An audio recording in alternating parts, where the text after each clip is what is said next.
Welcome back to Burnaby Lake Arena, ladies and gentlemen, for Junior A lacrosse action on Cable 10. Ernie, the series stands 2-1 for Esquimalt Legion right now. As you see, the Burnaby team patting the pads of goaltender Dallas Eliuk. We mentioned before the key people: Brown for Esquimalt, Eliuk for Burnaby. Something we should mention, I think, or just discuss briefly, as we were discussing it off the air, both teams, Esquimalt in particular, very, very young, a lot of young intermediate-age kids on this Esquimalt club. Yes, there is. There's approximately about 9 boys that are still actually intermediate age, which is 17, 18. A couple of them have been playing in the Junior A League now for 2 years. One of them in particular won the scoring title this year, and that is Gary Gait. Gary Gait will still have 3 more years of junior lacrosse, this year winning the scoring title with 89 goals, 68 assists for 157 points, Dave. Getting ready for the opening face-off now. As we saw, look at the crowd there. Another full house here in Burnaby Lake Arena. We had a full house here for last night's 9-8 double overtime game as the team is ready to go for the opening face-off. For Burnaby, Tom Katanchik. For Esquimalt, Rick Brown, number 6. After the loose ball, deep in the corner, deep in his own end, number 27, Greg Pepper. Pepper carries the ball up over center, nearing center floor. Pepper just dumps the ball into the corner to number 6, Rick Brown. Rick Brown, the leading scorer in the playoff. A long shot, easily saved by Eliuk. As Eliuk starts, Burnaby Cablevision away. We'll set the lineups as we go along for you. Burnaby Cablevision making a quick line change. Jason McDonald coming on as number 21, Craig Roy, carries up floor, dumps the ball deep into the corner. Back out to Andy Holland. Holland trying to go one-on-one. Long shot, well wide. Bounces off the screen near center floor. Picked off by Esquimalt's number 17, Alan Devlin. Devlin, bad angle, shoots and scores. Alan Devlin, a bad angle. He looked away, got Dallas Eliuk looking away from the shot. A nice shot into that top corner as Esquimalt takes a real quick 1-0 lead. As I was saying, Dave, you notice there on that goal, the speed of the Victoria team. Once he got hold of that loose ball, he was gone. That's something Burnaby's going to have to shut down. Katanchuk facing off again. Ball deep in the Burnaby end, picked up by number 11 for Esquimalt, Dave Finnegan. Finnegan dumps the ball out to 22, Gary Gait. Gait trying to go on. Nice move by Gait in close. Shot just missed, didn't miss by much. That bounce shot by Gary Gait picks up his own rebound in the corner. Out to Finnegan. Finnegan to Paul Gait. Nice move by Paul Gait to get around Katanchik. And a big save by Eliuk. The rebound, another save by Eliuk as the ball goes loose in the corner. Gait again. Gary Gait in front of the net, picked up by Finnegan. Finnegan goes around a block. Long shot. Eliuk makes a save again as Burnaby take over and start to make a line change. Number 10 for Burnaby Cablevision, Scott Liebing, dumps the ball off number 14, Burgum. Burgum to Katanchik. Todd Katanchik on the right side, moving into the middle of the floor, looking for number 5 in front of the net. Shot, easy save by Farquharson as Scott Farquharson dumps the ball off to his left, and Esquimalt now make a line change. Up floor to number 7, Lee Bissenden. One of those intermediate AA players up we talked about. To number 10, John Hamilton, the older of the Hamilton brothers playing tonight, Hamilton. Pass missed by Bissenden, some action along the boards. Finally picked up by number 3 for Esquimalt, Grant Hamilton, the younger of the two Hamilton brothers playing together on this line. Hamilton checked by Burgum. Tried to get a shot away, dumped into the corner as the 30-second shot goes. And thus far, I think, Ernie, Esquimalt seem to have set the pace. They've come out running, already forcing Eliuk to make a couple of good saves. And really only one shot that Burnaby's had, an easy save for Farquharson. One of Burnaby's problems in this series so far has been the face-offs and getting a hold of the ball, Dave, both in Victoria and the games here. As it started this game, you can see that already, too. Esquimalt coming back, number 3, Hamilton. Hamilton to Menzies. Menzies trying to go one-on-one, decides to think better of it, dumps it off, back to Hamilton. Hamilton's long shot deflected, goes well wide into the corner to Menzies. Menzies deep in the corner, 10 seconds left on that 30-second shot clock. Esquimalt's Menzies out in front to John Hamilton. Nice move by Hamilton to get away from Callison. His shot stopped by Eliuk. Loose in the corner. Passmore. Esquimalt's Passmore once again picks up the loose ball. Out to Hamilton. That's number 3, the younger of the Hamilton brothers, as I mentioned, Grant Hamilton. Going one-on-one on Callison. Good defensive work by Callison. The long shot forced. Eliuk makes a save, but once again the loose ball into the corner. Picked up briefly by Passmore. Ball still loose. Finally, Burnaby take over. Number 11, captain Eric Callison. As they make a line change, dumps the ball into the corner to Craig Roy. Roy up to Ahonen. Ahonen down the right wing. Tries to go one-on-one on Menzies, decides to dump it back. Number 88, Patterson. Scott Patterson, unmolested around the front of the net shot. Easy save by Farquharson as Patterson went a little bit too far. And Scotty Patterson, I think, Ernie's been in a bit of a slump for the better part of the year this year.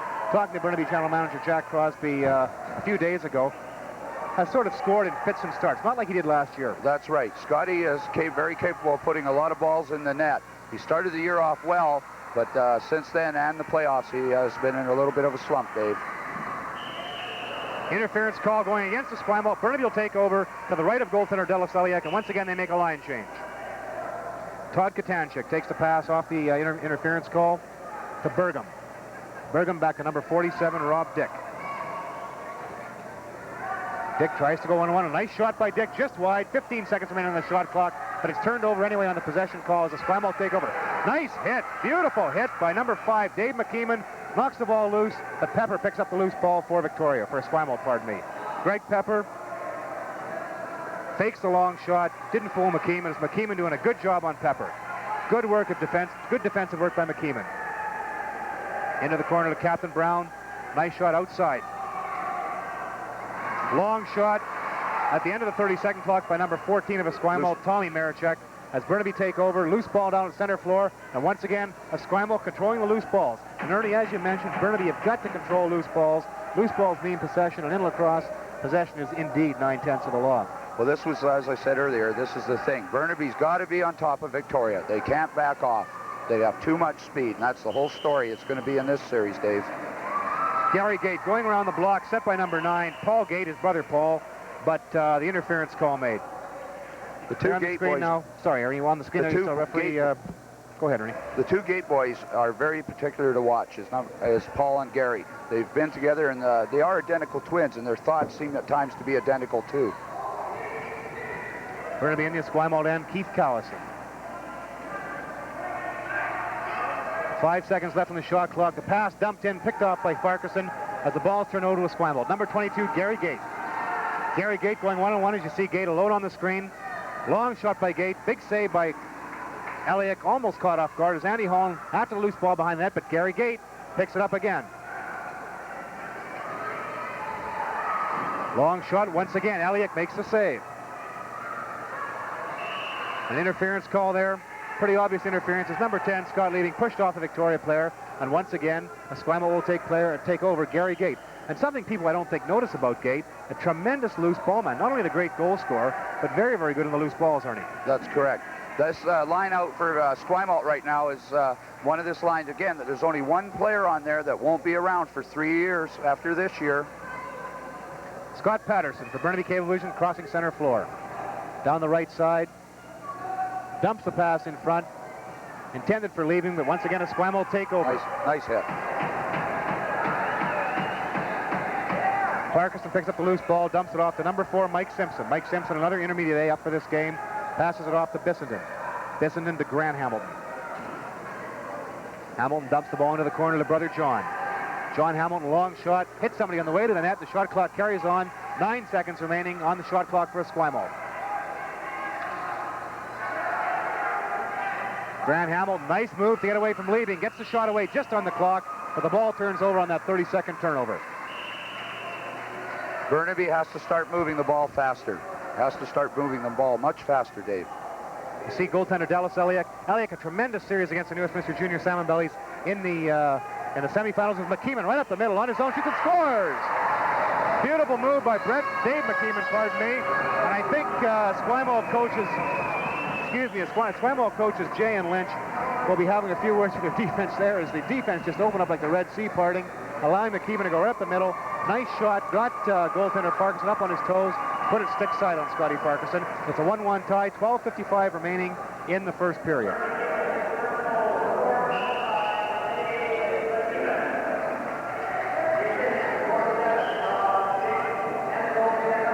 Off the face-off, Burnaby gained possession, Dick.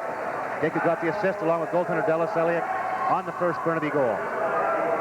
McKeeman again, long shot, easy save by Farquharson. A little trouble with the loose ball, but it's picked up by number 29, Rod Desormeaux. Desormeaux to Brown. Brown deep in the corner. Long shot, well wide. Strange kind of a shot by Greg Pepper. Really no pressure on him as far as the shot clock went, but perhaps trying to catch Eliuk a little bit napping. 12 seconds, 10 seconds now remaining on the shot clock is Rob Desormeaux. Desormeaux, the long shot, easy save by Eliuk, with the ball dumped back into the crease. Unintentional, says referee Randy Radnich, and Burnaby maintained possession. Holland in possession, crosses center floor. Up to the face-off circle to the left of Scott Farquharson, to McDonald. Jason McDonald trying to go one-on-one against Tommy Marechek. Finally beats Marechek, gets in front of that. Nice backhand shot, but Farquharson hugged that short side, took it away from him. Loose ball in the corner. Fighting for it, Desormeaux and McDonald, as Farquharson reaches out with that big goal stick, picks up the loose ball. And something I noticed about Scotty Farquharson, Ernie, seems to give up a fair number of loose balls. He's not that wonderful for those loose balls in front of his net. Something Burnaby may be able to take advantage of later in the game. That's right. The first game in Victoria, they did score 2 very nice goals in the third period off rebounds right in front of the crease, Dave. And just as we say that, Eliuk scoops a loose ball into his crease. Checked while he was in the crease by Gary Gait. And referee Randy Radnich right on top of the play as Mark Ahonen breaks out for Burnaby. Number 6, Mark Ahonen, feeding number 15, Brian Chiriga.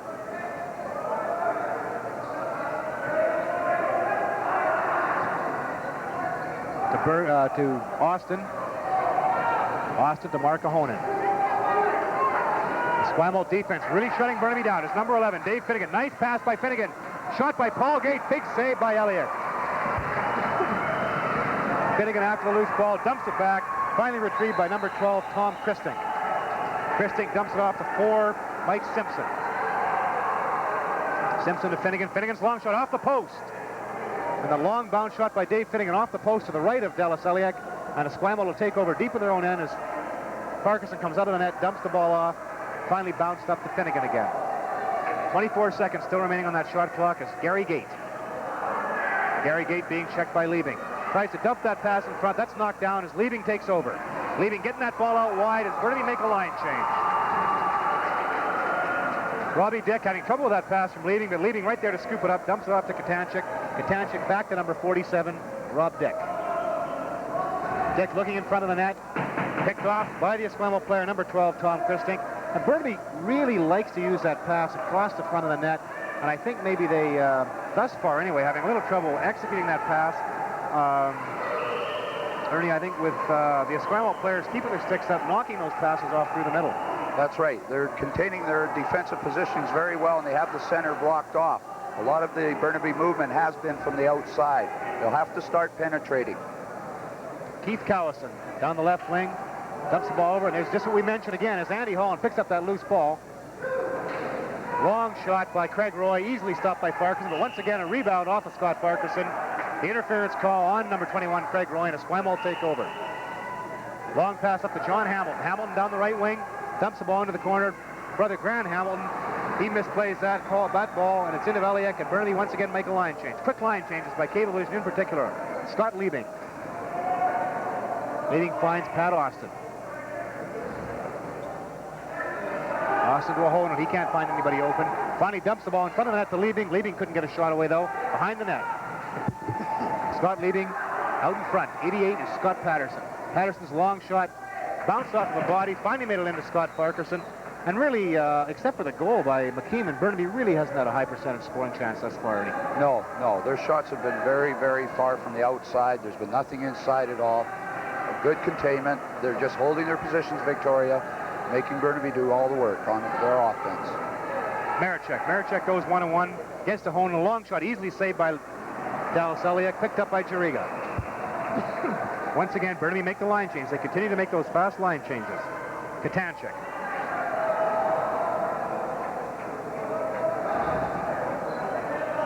Todd Katanchik still in possession. Moves across the middle of the floor, trying to get in position for a shot. Forced out wide by the Victoria player, number 29, Desormeaux, dumped into the corner. Out to Hemmerling. Hemmerling, a nice move to get away from Marechek, that walks into the double team as Victoria break out.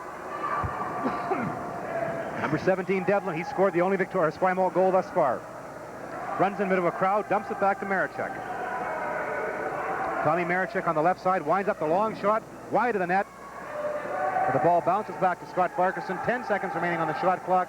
7:45 remaining in the first period. We have a 1-all tie here in the fourth game of the BC Junior A playoff finals between Burnaby and Esquimalt. Pepper Caught Eliuk going down, and Ernie Eliuk, I think, would like to have a second shot at that, although the ball missed the net a little early going down to his knees there. Yeah, Dallas has a tendency to do that at times, drop down, and this is why you'll see a lot of high shots come from Esquimalt. Nice move in front by number 3, Toddy Richardson. Couldn't get the shot away, or got it away, but not on goal. Loose ball in the corner, both teams fighting for it. Finally comes out to the left side where, Keith Callison recovers for Burnaby. Callison to 55, Jason McDonald. McDonald dumps it down to Holland. Holland looking for Callison in front of the net. Couldn't negotiate that pass, but Callison picks up the loose ball in the corner. 8 seconds remaining in the shot clock. Nice move by Holland, and scores! Ernie, a beautiful move by Andy Holland. Some great work in the corner by Keith Callison. Well, the first time they go inside, they get inside in a few minutes, and they put the ball away, Dave. That's the secret. They've got to get inside on this Victoria team. Dallas, Eliuk, the goaltender from Burnaby, is called, in tonight's program, the secret weapon. And I think so far in the game he has shown that, Dave. He certainly has been thus far in the playoffs. 2-1 the score for the home team, Burnaby Cablevision. 7 minutes remaining in the first period. 12:52 the time of that goal. Holland from Callison the goal at 12:52. Esquimalt take over. Gary Gait to brother Paul. Number 9, Paul Gait. Dumps the ball back to number 11, Dave Finnegan. Finnegan, the block set by Paul Gait, dumps that little pass off, and a nice double team by Burnaby. Liebing and Jariga getting together as they have an interference, though, in the corner. Liebing getting a little bit too aggressive in that corner as the ball will be turned over to Esquimalt. Number 12, Tom Christink for Esquimalt. Dumps the ball to the left side to Simpson. Simpson checked by Katanchik. Nice work by Katanchik. Picks up the loose ball, goes behind the net. Eliuk sets a bit of a pick for him. But Burnaby take over and once again make the line change. Over 20 seconds remaining. The shot clock is Mark Burgum. Carries over center floor, dumping it off to number 47, Rob Dick. Rob Dick down the right wing. Nice move by Dick to get away from Finnegan. Finnegan recovers in time. It was Dick forced to come back to the outside. Dick once again going for goal. Nice move by Dick. Shoots and scores! Robbie Dick, a tremendous individual effort. Robbie Dick's goal all the way, Ernie. Yeah, knowing Rob for the last few years, Robbie has a tendency at times. He can just do things that are just so individual. It hurts teams at times when he does the long outside shots, but when that boy can, one thing he can do is certainly put the ball in the net. He is the third leading scorer in the playoffs so far with 7 goals and 16 assists, Dave. And he certainly showed his scoring move there. Tremendous one, and actually some pretty good defensive work by Esquimalt's Dave Finnegan. He tied Dick up for a long time, but really had no support from the rest of his defensive teammates. As Burnaby, as the ball goes out of bounds, will take over with a 3-1 lead. 6 minutes remaining. And once again, Robbie Dick. Dick coming around the outside, looking very familiar to what happened in that last goal.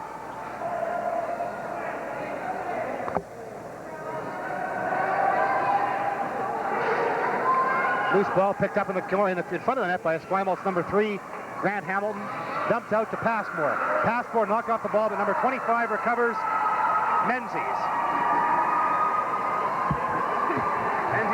Menzies pass going over John Hamilton's stick, and only 12 seconds left on the shot clock as the ball dumped back to Scott Parkinson. Passmore. Ken Passmore on his own. Checked by Dick. Dumps the ball in the corner. A pass actually intended for number 3, Grant Hamilton, went right through the Burnaby goaltender, Dallas Eliuk, but an interference call by 4, Brett McKee, to the left of Dallas Eliuk, and we'll have an interference call to the Esquimalt's ball in the corner of the floor to the left of Burnaby goaltender, Dallas Eliuk. 5:14 remaining, and Burnaby's starting to take a little more control, but it seems to me, Ernie, that Esquimalt's still controlling the play, Burnaby just getting a couple of breaks, really. That's right. To this point, it's quite surprising. Both coaches are just going line against line, line against line. There's been none of that offense against defense, a 5-and-5 type thing, Dave. Not the specialty units aren't going against each other to this point yet. It'll be interesting to see as the game progresses if Esquimalt, if the trend continues, Burnaby keeps his lead, if Esquimalt may go to that offense-defense situation later on in the game. They're only 2 goals behind now, and of course that's nothing for a powerhouse like the Esquimalt Legion Club. Holland shot scores! And that shot caught Scott Parkinson napping, no doubt about that. He seemed to be looking up over the shoulder of one of his players, obviously screamed a little bit, but Andy Holland's shot, long shot from about 35 feet out, bounced off either the pants or the leg pads of Scott Parkinson. It's Parkinson on your screen now as you see the score 4-1. Scott Parkinson not too happy with that goal, Ernie. No, his stick was right up in the air. He was standing as if he was trying to look over the shoulder of his own player to see where the ball was.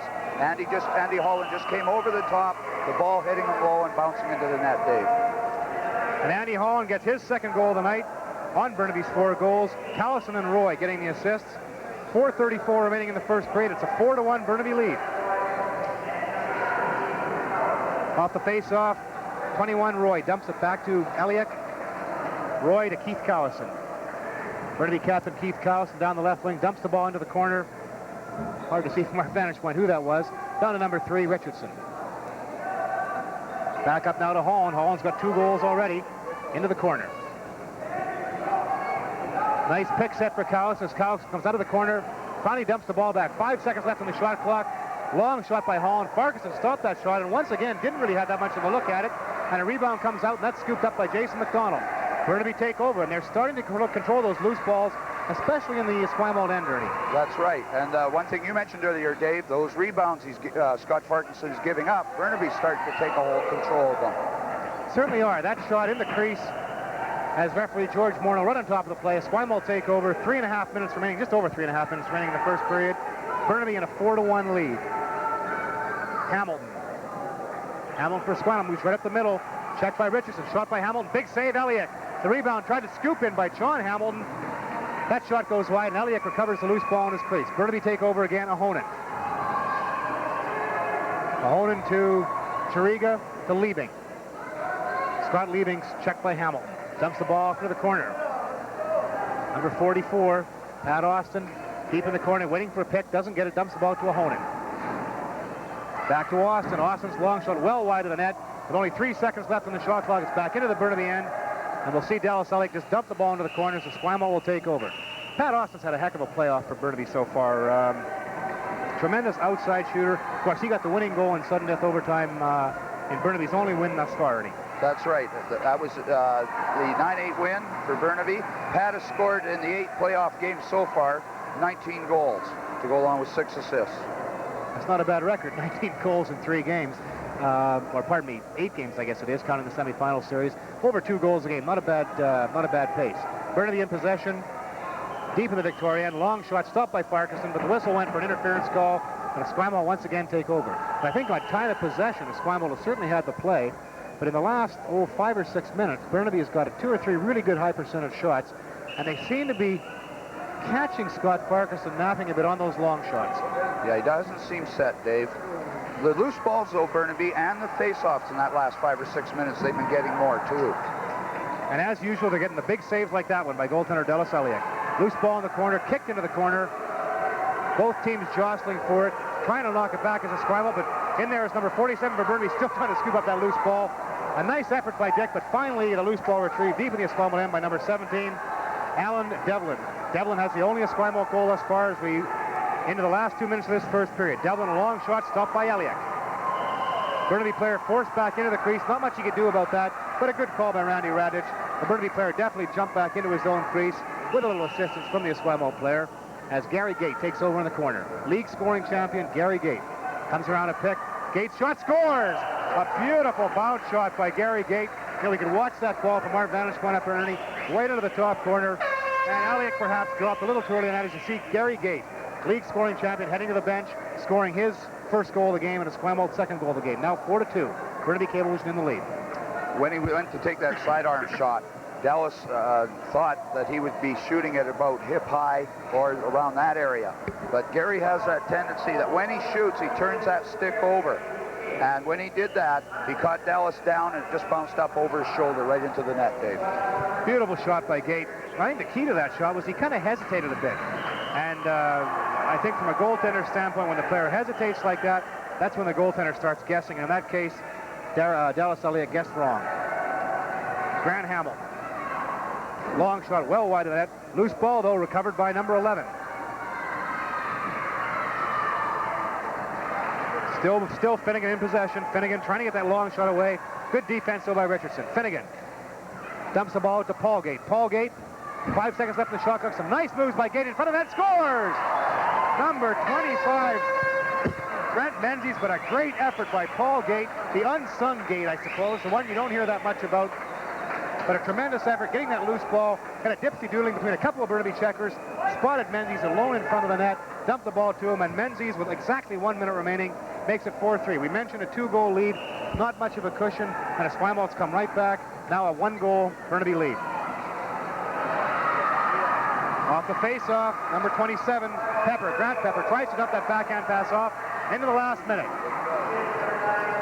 Burnaby on the fast break, Ahonen. Ahonen back to Juriga. Juriga trying to get the shot away. The long bounce shot. Missed the net. 18 seconds left on the shot clock.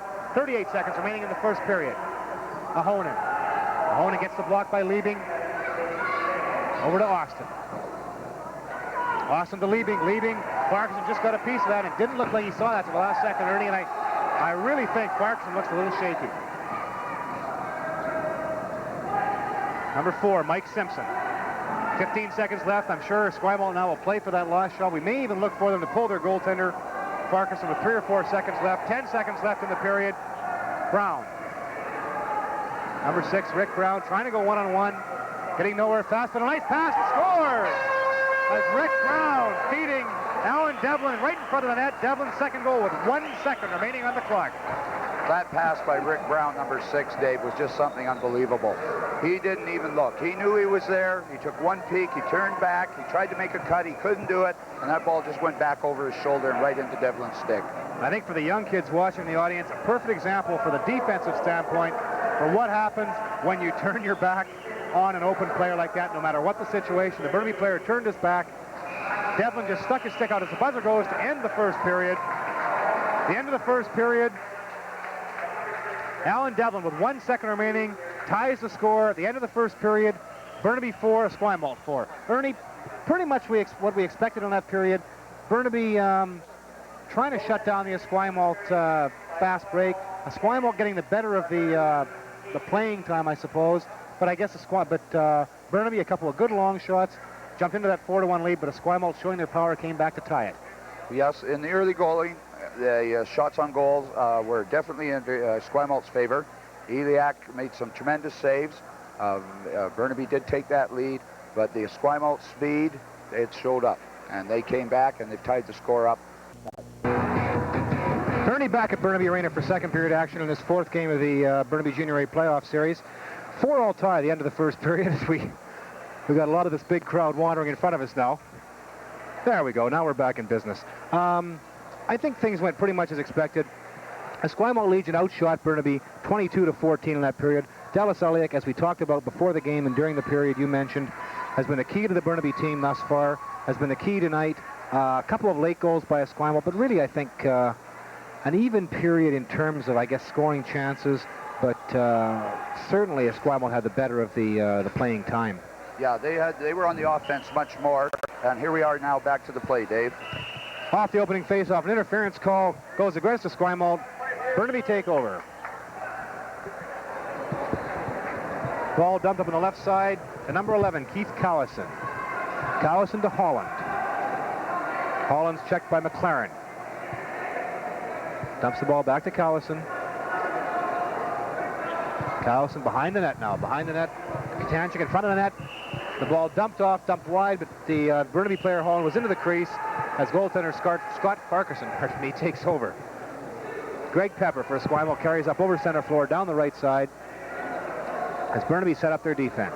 Pepper's long shot way wide of the net. That's a second long, really wild shot that Pepper's taken, and I wouldn't really be surprised, or he's had a little bit of trouble with that stick, because that's a couple of shots that he's missed the net by tremendous margins. In the first period of the first game of this playoffs, that's all Victoria did. They shot completely from the outside on Eliuk. I think they were trying to see if he did have a weakness from the outside. That's not such a bad strategy sometimes to at least establish that threat. And maybe it's worked, thinking back to that first period, by shooting from outside. They established that threat, forced the Burnaby defense out a little wider than perhaps they'd like to play to cover that outside shooting threat, and it opens up that middle, and that's where Esquimalt got their goals late in that period. Burnaby, Ahonen in front of the net. Nice move by Ahonen, but a beautiful bit of defensive work by number 18, Kenny Passmore. Tremendous check by Passmore, coming from behind Ahonen as the ball dumped into a crowd in front of the net. Juriga trying to pick it up as the 30-second clock turns over, and Ahonen just waited a split second too long already to get that shot away as Kenny Passmore came in, just kind of flicked his stick as he shot. Well, that's a little bit of rookie against a little bit of a veteran there, Dave. another year or so from now, it'll be a little different story. The Honan boy is still an intermediate, but he has played up in Junior A all this year. Finnegan's long shot off the crossbar over the left shoulder of Eliuk, and maybe based on that shot, as we see the final standings in the league, Esquimalt really ran away with the league, but they didn't run away with the league till late in the season. You see the 42 points, 12 points more than Burnaby. With New Westminster, Burnaby bumped out in a bit of an upset in the semifinals, but that 12-point margin really came, I guess, in the last 7 or 8 games. But something that doesn't show up in those standings is that Burnaby Cablevision won the last 2 games between these teams. And I think that really augurs well for Burnaby's hopes in this playoff series, Ernie. That's right. The season record of the 5 games was Victoria won 3, Burnaby won 2. But the last 2 games of the year, which was a home and home, Cablevision won both those games, Dave. Burnaby take over deep in their own end. Number 5, McKeeman.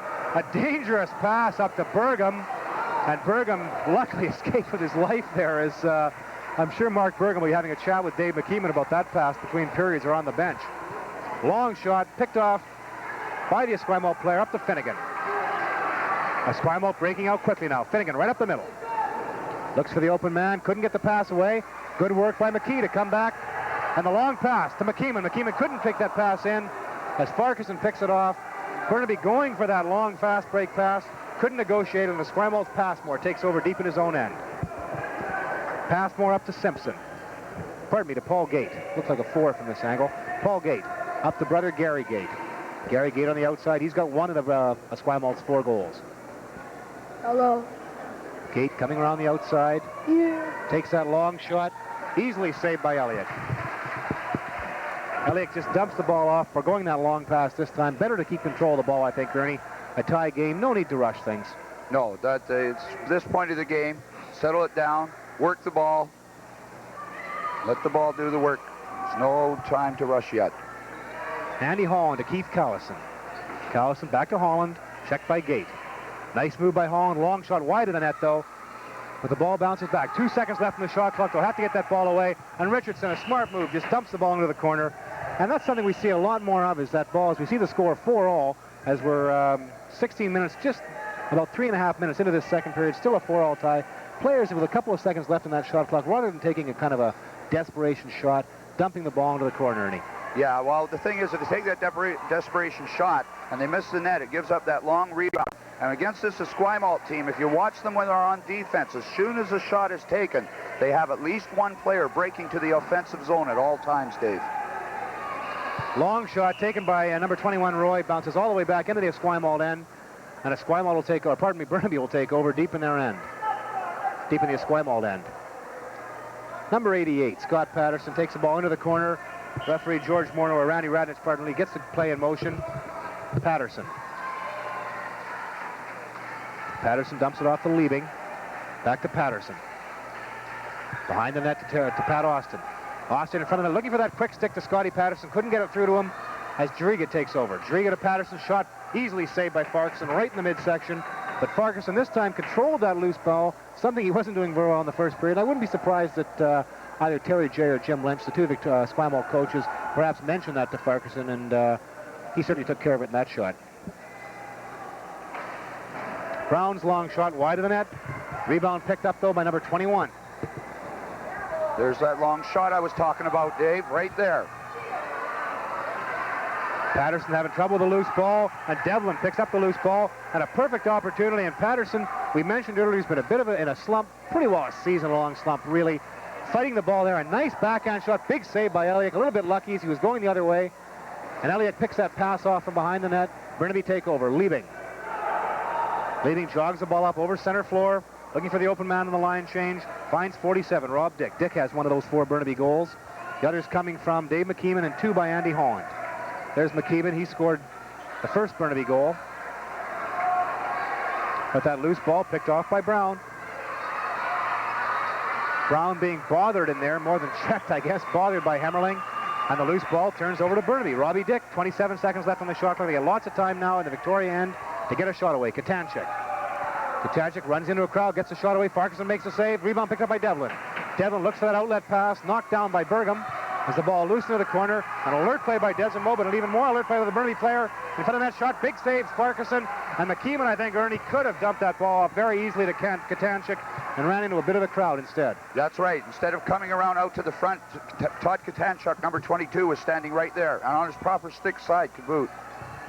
Long shot by Dick, just ticked off the goalpost, but shot clock not reset, and Burnaby bench a little bit upset about it. You saw Burnaby coach Dan Wilson a little bit upset about that. 8 seconds left on the shot clock. Out to Burgum. Burgum's long shot easily saved by Farquharson. Once again hangs on to that loose ball. Esquimalt make the line change. Farquharson just slips the ball over to number 29, Rob Desormeaux. Dumps it off to Gait. That's Gary Gait. We'll see a lot of him tonight, I'm sure.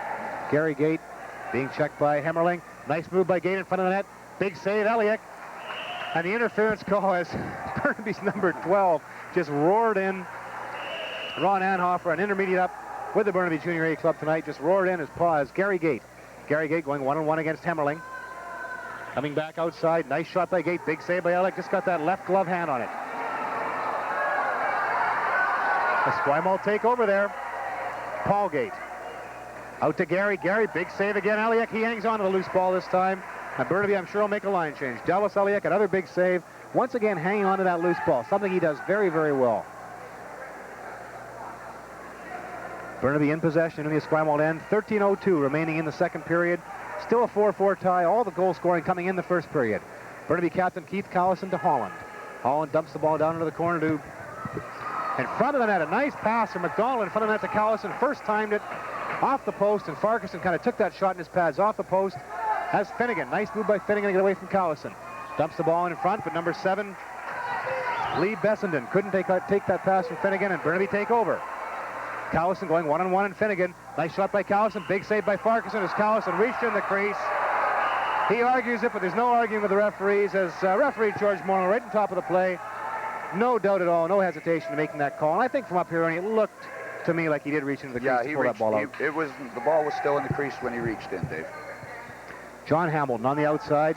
Comes around the pick set by Paul Gait. Saved by Eliuk in front of the net. Interference called against Burnaby as they dump the loose player down in front of the net. Esquimalt take over. Long shot wide of the net by Mike Simpson, one of those intermediate players we've talked so much about tonight. Up with the Esquimalt team. Burnaby take over there. The loose ball recovered by 21, Craig Roy. Roy to Callison. He'll hang onto the ball deep in his own end, looking for an outlet pass. Finally finds Scott Patterson. Burnaby now complete the line change. Patterson carries down the left side, dumps the ball, looks to dump the ball to Pat Austin. Comes around the pick set by Austin. Shot by Patterson. Picked off the screen by Liebing. Tried to dump the ball in front. Back to Patterson. Couldn't get it through. And Passmore takes over for Esquimalt. Big Ken Passmore down that left wing. He's on his own. Dumps the ball off in front of the net to Hamilton. Finally, the pass picked up by Brent Menzies. Menzies back to Desormeaux. 15 seconds remain in the shot clock as Desormeaux dumps the ball off to Hamilton. Grant Hamilton passing off to Devlin. Devlin tried to get that low pass back to Greg Pepper. Couldn't get it through as Burnaby take over. Eliuk's controlling the loose balls around his crease quite well. Certainly is. He does it a lot better than Farquharson. And we've mentioned the scoring, of course, with Gary Gait, the top scorer in the league. But something we do have tonight, we've mentioned a lot about Dallas Eliuk, but statistically the 2 top goaltenders in the league tonight. And a 4-all game, almost halfway through the game, they're certainly showing it. Dick's long shot wide of the net. Bounces up into the Burnaby bench, and Esquimalt will take over deep in their own zone. 10:35 remaining in the second period as we, as I mentioned, approach the halfway mark in the game. Score still tied 4-all. Number 29, Desormeaux. Desormeaux in front of the net to Devlin. Devlin jumps into the crease, forced in by Hemmerling. Randy Radnich, the referee, right on top of the play. As you see the score on your screen, Game 4 of the BC Junior A Lacrosse League final series. The series stands at Esquimalt 2 games, Burnaby 1 game, and the score tied 4-all. You can't get much closer than that, Ernie. No, that's right, Dave. We were mentioning earlier about Paul Gait, number 9 for Esquimalt, the unsung brother. There's many coaches that would love to have an unsung brother like Paul Gait. He was 5th in league scoring this year with 55 goals and 46 points for 101 points. Must be tough to be unsung like that, eh? The first penalty of the game coming up to Esquimalt. Pardon me, to Burnaby. Ron Anhofer, number 12, goes off for high sticking.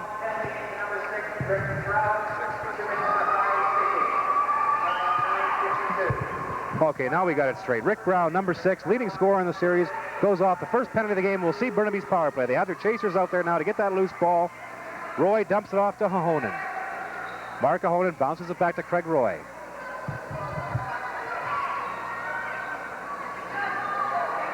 Burnaby really slow setting this power play up. Only 12 seconds left in the shot clock. Cowison to Dick, back to Cowison. Cowison to Austin in front of the net. To number 3, Richardson. Richardson's got the shot away. Farquharson makes the save.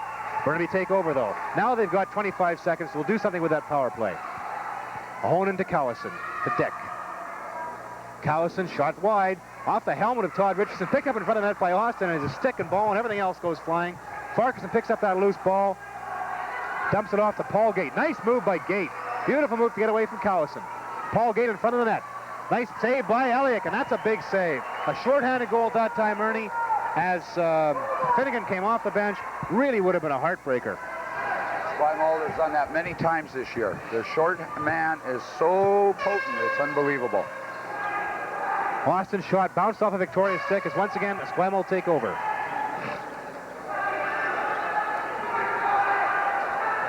Farquharson just bounces the ball over, but it's picked up, almost picked up, pardon me, by Dave Finnegan as the ball bounced off his stick. And I think Finnegan there was starting to run before he had the ball on his stick. The ball bounced off back over the line, and of course the ball turned over to Burnaby.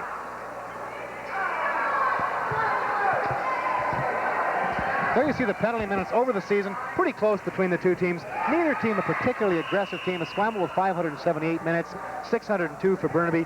A little more penalty minutes for Burnaby, but over a 25-game season, a difference of about 40 minutes in penalties. Not really a big difference. And neither team really plays terribly physically, as we've seen this evening, Ernie. No, that's correct. The one thing on this short man of Victoria's, as I mentioned earlier, even on their offense, on this short man, as soon as there is shot taken, the man will be breaking, and Finnegan and Gary Gait will be coming off that bench. They go strictly on the offense. They do not try to drag the ball and kill the penalty. They go for goals when they're shorthanded. That certainly is a threat, and it really makes that power play think. Cowison to Dick. Nice move by Dick. Shot saved by Farquharson. Loose ball, though, picked up in front of the net by Holland. Holland looks over to Austin. Teams at even strength now. Dick, big save, Farquharson. As Farquharson looking a lot sharper in this second period. Loose ball again. Almost picked up by Dick. He's knocked off the ball. An interference call a little late there. But both referees right on the ball. The interference call as Robbie Dick knocked off the ball before he had possession. As you see the official back off into the corner, George Morneau, as both officials, Morneau and Radnich, done a very, very good job this evening. I mentioned Scott Farquharson, really shaky in that first period, giving up a lot of rebounds. A couple of saves he made of the fortunate variety, but he's looked really sharp in this second period. On that last loose interference call, Dave, when Menzies hit Dick, I think that was a case of number 25 seeing Burnaby's 47's number. I think that's a little something left over from the first game of the series in Victoria. I'll have to keep an eye on that as the game goes on. Once again, the save by Farquharson, and Burnaby really taking control of this game thus far. Still a 4-all tie, but Burnaby, unlike the first period, have really taken control of the possession in this game. Mark Burgum. Burgum to Andy Holland. To Dick, in behind the net to Craig Roy. Keith Cowison dumps the ball off to Dick. Dick's long shot well wide of the net. Ball bounces well back. 7 seconds remaining on the shot clock. Burnaby will have to get a shot away quickly. 5 seconds remaining. Ball dumped into the corner. Cowison dumps in front. Holland scores! 1 second remaining on the shot clock. You can hear the noise of the partisan Burnaby crowd in the background as Burnaby with 6:43 remaining going to a 5-4 lead. A picture-perfect goal. The pass to Andy Holland cutting off the bench from Keith Cowison. It's 5-4 in favor of the home team, Burnaby. For Andy Holland tonight, that's his hat trick. That's his third goal of the game. The play was set up from the start on a long, wide shot from Dick. He hustled back, got the ball, passed it up. Cowison seeing Andy Holland coming off the bench, and just a beautiful shot. And 1 second left on the 30-second clock. And it's funny, Ernie, just prior to that, we were mentioning how with a few seconds left, teams will just dump the ball into the corner. Burnaby seeing they didn't have that. They went right for goal.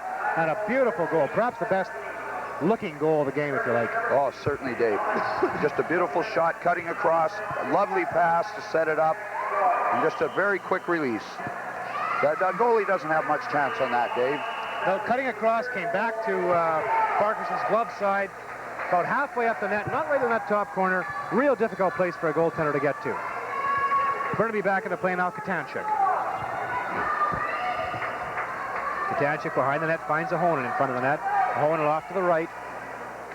Cutting across the top of the net. Dumps it to Leaving, trying to find number 15, Jariga, in front of the net. 3 seconds left on the clock. We'll see what Burnaby does this time. This time they lose the ball out near the front of their own bench as the Esquimalt take over. 5:48 remaining in the second period. 5-4, another low-scoring game. The last game, of course, actually ended up after regulation time 6-all. This game certainly has the markings of doing exactly the same thing. That's correct. But this Victoria team scares you, I'll tell you, Dave. I've watched them all year. I've watched these boys in Intermediate A. I've watched them in the minors. And they are so potent. They can do so much in a matter of a couple of minutes. Burnaby has to really play well defensively to beat this team. To this point, they have. And I think just a vivid example of what Esquimalt can do in a short period of time is what they did in the latter minutes and the last few minutes of that first period, coming from a 4-1 deficit, tying the score at 4-all. But now they're behind 5-4. Holland, his fourth goal of the game. 1 second remaining on the clock. Would you believe it, Ernie? Yes. With Andy Holland, I believe it. I was fortunate enough, Dave, to coach Andy in Intermediate A. And he did exactly what he's doing tonight in a provincial final there in Intermediate A against the newest minister, Salmon Bellies. And in the final game there, Andy did exactly what he's doing tonight. And Ernie, I don't know, I guess it may be some kind of a Trivial Pursuit question or something, but 2 consecutive goals scored with 1 second remaining on the 30-second clock. Esquimalt coaches Jay and Lynch are probably thinking, heck, we're down 2 goals. We're 2 seconds away from a tie game. That's the game of lacrosse. That's right. Burnaby with that 2-goal lead, playing with a lot of confidence now as Andy Holland scoring 4 of their 6 goals. 3 in a row, the pure hat trick, the last goal of that first period for Burnaby, and both goals in this second period. Dick's long shot, just wide of the net, picked up in front of the net. McKee tried to get the shot away, couldn't get it away, but Dick picks up that loose ball. And Robbie Dick doing a real good job on loose balls. 5 seconds. Long shot, Parkinson makes the save, loose ball in front of the net. High sticking penalty coming up to John Hammerling.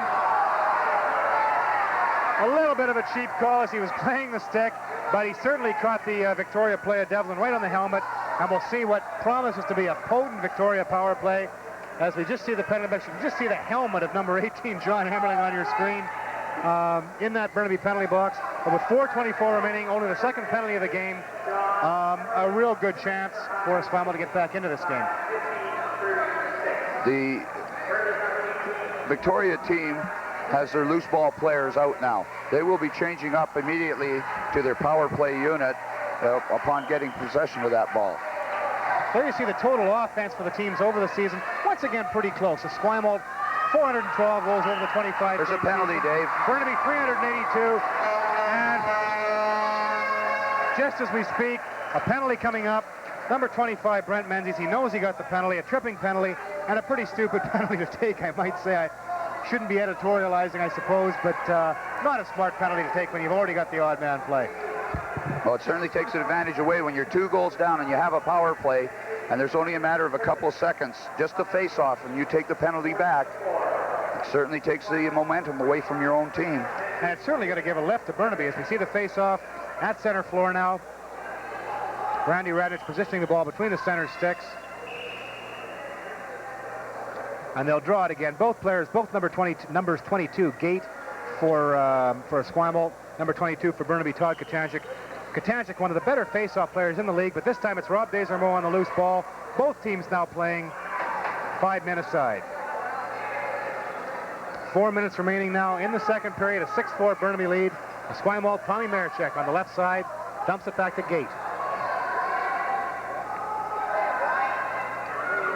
Gait checked by Jariga, comes around, Gait on his own in front of the net, Gait shoots, hits the post, scores! As it looked, Ernie, to me like that ball hit the post, came off the back of goaltender Dallas Eliuk, bounced into the net, but referee Ratty Radish waited the play as the ball kind of dribbled around into the back of the net. If you have to look to one guy to do it on his own, it might as well be Gary Gait. Well, it just shows you the power of the boy, Dave. When he goes in, he had two fellas, one on each side of him, all over him. He still managed to get through, and the ball did hit the post, go off the back of Eliuk, but still, the power of him to go through the two players. Just split the defense, number 22, Gary Gait, his second goal of the game.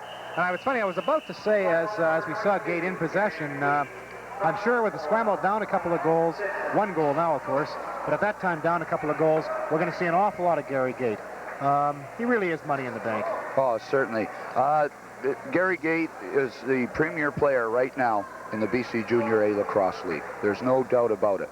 But I'll tell you, there's a good supporting cast on that Esquimalt team with him, Dave. Certainly is. Bit of a scrum on the face-off as finally referee Radnich blows it down. We'll draw it again. 3:42 remaining, 6-5 ball game. Gait once again facing off against Katanchik. This is a battle we'll see an awful lot of in that face-off circle. Katanchik and Gait. Once again, Esquimalt pick up the loose ball. And not so much Gait's work on the draw, but a good bit of work by number 11, Dave Finnegan, dumping that ball back to his goaltender. Brown. Rick Brown, the leading scorer in the playoffs thus far, in possession. Brown, a nice pass in front of the net to Marechek, very similar to what he did on that goal. Penalty coming up. His goaltender, Eliuk, in a bit of a row in front of the net, but still got a bit of scuffling going down to the corner. It's hard to see from our vantage point. They're right down in the corner. Exactly what was going on, but Tom Marechek will be going off. An obvious penalty, upset goaltender Dallas Eliuk. We see the league scoring there, Dave, on the monitor, Yeah, you see the scoring leaders on the screen, and we mentioned Gary Gait, how he dominated the league. 44 points ahead of Russ Hurd of the New Westminster Junior Salmon Bellies, and in third place in scoring, Donnie Johansson, who's out of the Burnaby lineup tonight with an ankle injury, with 111 points. A tremendous year by Don Johansson. In fourth place is Don from the Coquitlam Junior Adanacs, 106. And as we mentioned earlier, the unsung brother at 101. Yeah, poor Paul Gait, only 55 goals. Second in the league in goal scoring. And interesting to see Donnie McNeil, son of a former Victoria player, Ron McNeil, 55 goals on the fourth place for Coquitlam Adanacs, Junior Adanacs, leading the league in goal scoring. Bit of a delay now. Well, Dallas Eliuk getting some repairs, I think, to his stick, as it looks like, hard to see from up here, but yeah, they're calling over the equipment manager, Frank Deschner, to do a little bit of work on the stick, as we see Farquharson there talking to assistant coach Jim Lynch from the Victoria bench. There's Dallas Eliuk. You see the back of the sweater. There's Eliuk. There, good look at Dallas Eliuk. And he really has had a tremendous, tremendous series for Victoria. I was fortunate to see the three actually of the games between Burnaby and New Westminster. And Eliuk really was the difference in two of those three games. Tremendous goaltending. Well, Dallas is another player I had in intermediate A, Dave. And we played the same players in intermediate A, New Westminster. I was mentioning about Andy Holland. And in that series, it was Dallas's goaltending that got us through there. These boys in intermediate A won the provincial gold medal, and that series was a cliffhanger too. But it was Dallas Eliuk that put it away for us with his tremendous, tremendous goaltending. He's been this way since he's been a minor. Just a reminder, you're watching Burnaby Junior A Lacrosse action, playoff action, on Cable 10 from Burnaby Lake Arena in Burnaby. And I think going back in the history of the Burnaby franchise, as you see a good look at some of the crowd here, once again a standing room only crowd, fans standing right around the perimeter of Burnaby Lake Arena here. I would guess there's probably, I don't know, 500-600 people in here. Certainly all the seating capacity is taken up as you see the people standing down behind the net. There's a look at the Victoria bench. Just mentioning Burnaby over the years have had a tremendous history of sort of stealing goaltenders out of under the noses of other areas. Going back in their history, prior to the immersion of Dallas Eliuk. Dallas Eliuk, of course, a Vancouver boy, an East End boy. Prior to Dallas, Dwight Metke, the goaltending star, now the goaltending star of the Vancouver Burrards, coming out of Edmonton. Prior to that, Rod Bannister, another Vancouver East boy. And prior to that, Ted Gurney, sort of a history of great goaltending in Burnaby. and none of them have actually come from Burnaby. That says a lot for the Burnaby scouting system. There's Eliuk back in the nets. The repair work done as we have a face-off. We have a face-off to Eliuk's right. As you see on your screen, the work that Dallas Eliuk, 1,205 shots, most of that being faced by Dallas Eliuk. We don't like to leave out backup goaltender Ken Holmes.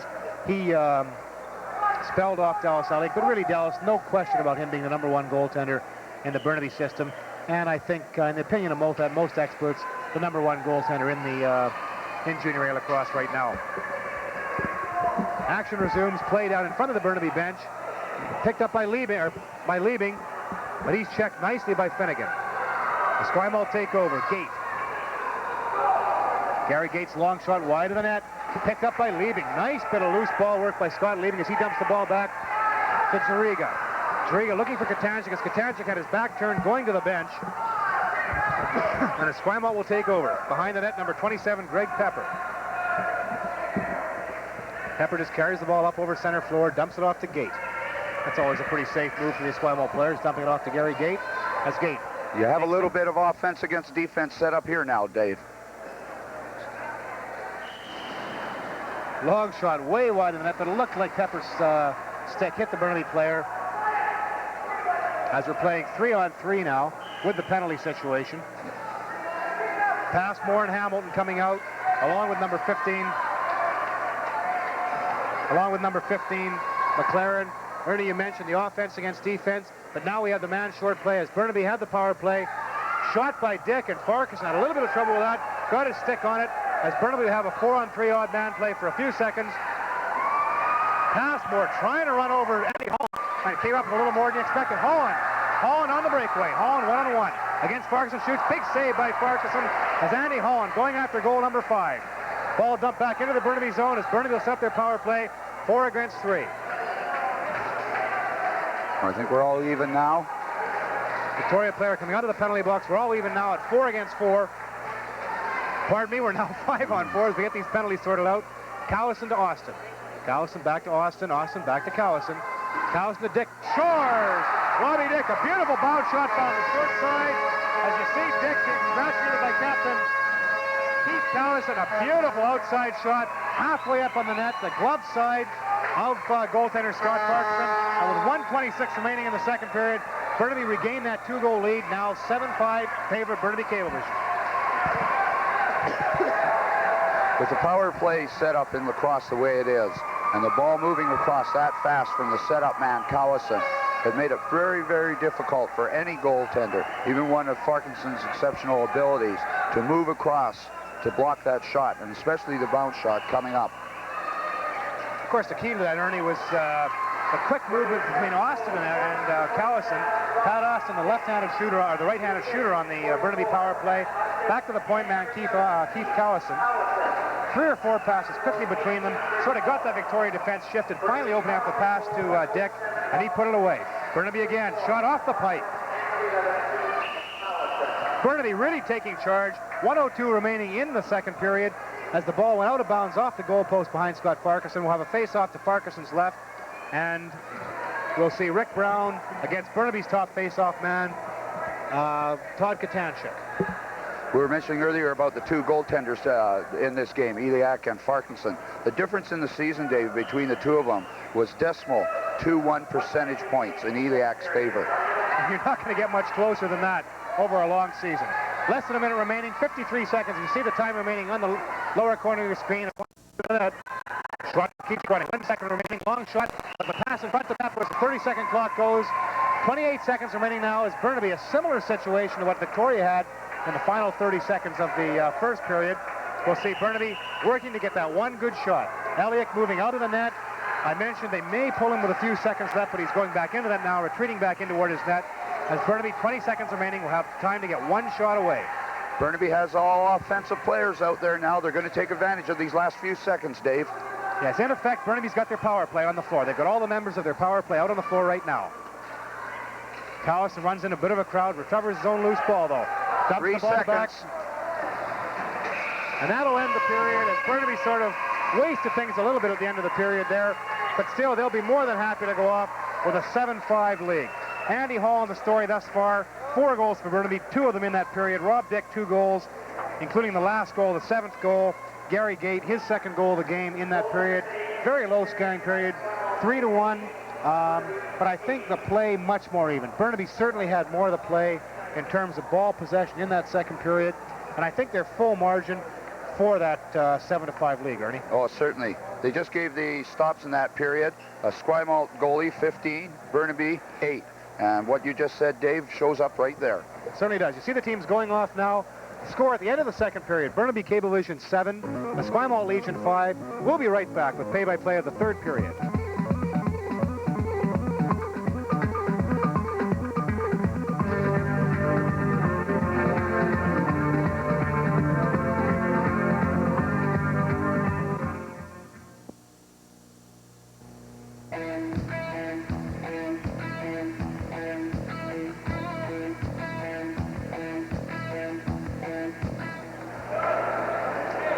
Back at Burnaby Lake Arena in Burnaby, Ernie, and a 7-5 Burnaby lead. Burnaby outshot Esquimalt 18-9 in that 2nd period. A pretty good indication of the play.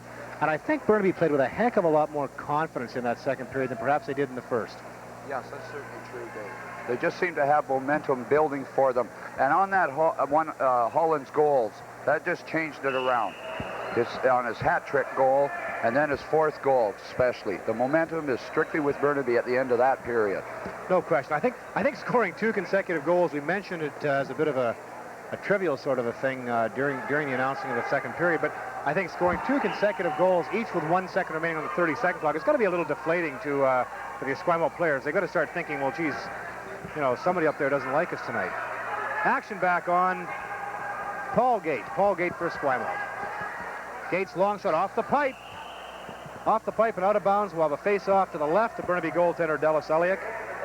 Just a quick rundown of the scoring thus far in the game. Of course, the highlight for Burnaby is the tremendous scoring of Andy Holland. He's got 4 goals tonight, including 3 in a row. The last goal of the 1st period, pardon me, and the first 2 of the 2nd period. Rob Dick has 2 goals for Burnaby, and the first goal of the game scored by number 5, Dave McKeeman, the last Burnaby goal. We'll update you on the Victoria scoring as soon as we get another break in the action. Loose ball in the corner to the left of Eliuk. Gait and Katanchik fighting for the loose ball, finally picked up by number 21, Craig Roy. Roy dumps it off to Holland. A little bit going on behind the play here. Holland looking for goal number 5, dumps it off. Nice shot by Callison, big save by Farquharson. Callison working for that loose ball. Finally bounces off the boards, picked up by Gait. Gait held there momentarily by Todd Richardson. Finally checked off the ball by Callison. Callison, Gait fighting for that loose ball in the corner. Ball bounced out in front of the Esquimalt net. Finally, the ball is picked up by Esquimalt. Dumped off to number 7, Lee Bissenden. Bissenden looks to dump the ball off to Rick Brown. Esquimalt captain Rick Brown dumps the ball in front of the net. Picked up by Bissenden. He ran into a Mack truck there in front of the net, and the person of Brian Jariga, and quickly was separated from the ball. Burnaby making a line change. Austin. Austin to Jariga. Jariga to Scotty Patterson. Patterson dumps the ball off to number 44, Austin. Austin to Ahonen. Ahonen around the top of that Victoria defense. Couldn't get anything happening. 5 seconds left on the shot clock. Patterson will have to get a shot away quickly. Does. Farquharson makes the save. Loose ball in the corner. Picked up by Burnaby. Get open for the shot! Ahonen still in the corner. Dumps it off to Jariga. 20 seconds left on the shot clock. Burnaby starting to play a little more of a ball control style of game as they hang onto that ball, waiting for the good shot. Ahonen off the boards to Austin. Austin checked in there by Desormeaux. The ball loose. Austin caught Desormeaux up on the helmet. His referee, Randy Radish's hand goes up right away. And Pat Austin will go off for 2 minutes, a high sticking penalty. And I think, Ernie, here, for the young kids watching in our Cable 10 audience, as you see referee George Morneau trotting to the penalty bench to assess that penalty to Austin, the difficulty of going for the stick instead of staying with that good solid body check. Austin went for the stick, missed, caught Desormeaux on the helmet, and really a needless penalty. That's right, Dave. When you're dealing with the younger players and that, you try to stress to them not to stick check, because more times than not, that's what ends up happening, is that going for the stick, you do end up with a high sticking off the helmet penalty. One thing that in this game, one of the injuries to the Esquimalt team is number 19, Grant Pepper. And in the first games, it's usually been Grant Pepper up against number 22 of Burnaby, Katanchuk, on the face-offs. Completely the two of those two taking them. With his injury, it's mainly been Gary Gait taking the face-offs against Katanchuk tonight. And Gait, showing his versatility, has done a heck of a job. And speaking of showing versatility, referee George Morneau doing a bit of a janitor work down there in front of Scott Farquharson. Likely some sweat that's dripped off of Farquharson, or somebody who slid into that crease. Left a bit of a sweat streak. As we see assistant coach Victoria, Jimmy Lynch. Jimmy Lynch, a tremendous player in his playing days with, of course, Victoria Shamrocks and Victoria Payless, and a tremendous junior back in the mid-70s with Victoria, former Junior A scoring champion, as a matter of fact. And he is the assistant coach with head coach Terry J. And they've done a tremendous job with this Esquimalt team. Gary Gait just trotting up over center. They know they've got lots of time left. They're in no hurry. Brown. Brown dumps the ball on that power play. Down to the crease man, number 27, Pepper. To Gait. Marechek down to the crease to Devlin. Back to Marechek. Marechek, the shooter, he'll hang on to it. Brown down to Devlin. Devlin shoots. Saved by Eliuk. As the goalpost comes off its mooring. And there's a play stop, and as they have the goal put back on, we'll just see now if they give Victoria possession on that, or will we have a face-off. It was very, very close. The Esquimalt player, of course, picked up the loose ball. Very close, though, when Morneau, pardon me, blew his whistle. Yeah, I think Dallas Eliuk's getting a little warning about those goalposts right now from the referees, Dave. Esquimalt is getting a new 30 seconds on the clock. They gave Eliuk a little bit of a talking to there while they were putting the post back onto the pegs. Marechek up top to Gait. Gait to Brown. Brown to Pepper. Back to Gait. Gait in front. Shot from a bad angle by Pepper. Stopped by Eliuk. Once again, the goalpost off its mooring. And that time, no question, Eliuk just moved across. Knocked it off purely unintentionally. The first one, a little iffy, I think. Anyway, we're back into action. Burnaby killing the penalty. I'm sure they won't go for those, but they want to kill that penalty. Time, of course, 16:58 remaining. Time on the side of Burnaby Cablevision. Keith Cowison being checked by John Hamilton. Checked away by Hamilton, but Cowison picks up the loose ball. Nice effort by Keith Cowison. Of course, a 30-second clock with the team shorthanded, not running. Burnaby content to kill the penalty, but I guess they're not content to kill the penalty. They'd rather give it back to Victoria. As that long pass bounces out of the reach of Todd Richardson into the Victoria bench, and Esquimalt will take over. About 40 seconds remaining in the penalty. As we now have Rick Brown on top, Gait on the shooter spot. As Brown and Gait switch places. Marechek back to Brown to Gait. Gary Gait to Brown. Brown to Marechek as they just keep passing that ball around. Brown, nice move by Rick Brown down to the crease. Good move, though, by Katanchuk to knock that pass away. Devlin on the crease, loose ball as Burnaby take over. Not much time left on that penalty now. McKeeman busts out of his end, crossing center floor, being chased by Pepper. Pepper draped over the back, pass in front of the net to Cowison. Poor pass, though, by Rodriguez. The ball loose and picked up by Esquimalt. Just a few seconds left now on the penalty. They probably won't try and set that power play up again. They'll likely go with a regular line as the team's now at full strength. I'm wondering if Finnegan for Esquimalt, Dave, has picked up some type of an injury. Throughout this series, he's been in the shooter's position, the right-hand shooter's position on their power play. I haven't seen him on the bench or out this period as yet. And I haven't seen Finnegan, as you mentioned that. Finnegan also does a lot of the loose ball work on their chasing team. We haven't seen him out there at all. He's on the bench. I see him down there on the bench, but he hasn't seen an awful lot of playing time. He may have a minor injury that they may just save him until, if they're a couple of goals behind really late in the game and they need his talents, they'll go to him. Dick for Burnaby. Dick being checked by Paul Gait, dumps the ball behind the net to Austin. Austin's long shot saved by Farquharson off the left leg pad into the corner, picked up by Passmore. Another big rebound, though, coming off Scotty Farquharson. Farquharson, I don't think saw that shot. As there's Finnegan now. Doesn't seem to be limping or anything, so I guess perhaps he just had some equipment repairs. He's certainly back in the action now. Down there setting a block in Katanchuk. Trying to set Marechek free. Couldn't get free. The loose ball in the corner knocked loose by Devlin. Finally picked up by Robbie Dick after a bit of hard work in that corner. Robbie Dick. As Burnaby make a line change, Dick just rolls the ball right back to goaltender Dallas Eliuk. Just over 14 and a half minutes remaining. Burnaby in no hurry to do much of anything right now. Andy Holland. The big goal scorer of the night with 4 for Burnaby to Roy. Down in front of the bench to Hal Callison, back to Roy. Down to Richardson. 5 seconds remaining on the shot clock. Richardson will have to get a shot away. Richardson shoots, and Farquharson ducked on that. But Esquimalt will pick up the loose ball, take over, and they make a line change now. Finnegan, he'll make a double shift, so I guess he's certainly not hurt as he's playing a double shift now. Finnegan. Dave Finnegan passes off to Gait. Paul Gait sending a bit of a pick for his brother, sloughs off it.